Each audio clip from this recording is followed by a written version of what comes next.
Ben ritrovati al meteo. L'alta pressione riconquista le nostre regioni, ecco dunque che ci attende un martedì 16 aprile all'insegna del tempo asciutto e stabile. Vediamo la situazione nel dettaglio. Sul Veneto sarà soleggiato, il cielo si presenterà al massimo poco nuvoloso, solo con qualche foschia mattutina sulle pianure. Attenzione solamente a isolati piovaschi pomeridiani sui monti del Bellunese.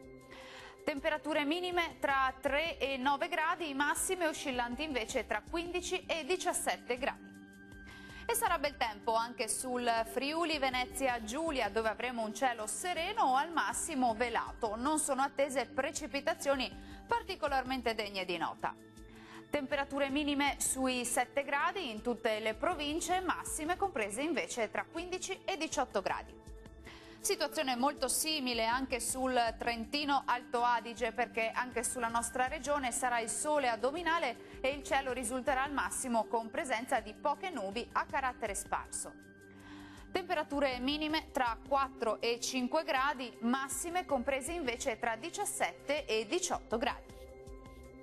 Bene, dal meteo di Antenna 3 per ora è tutto, vi do appuntamento al prossimo aggiornamento. Arrivederci.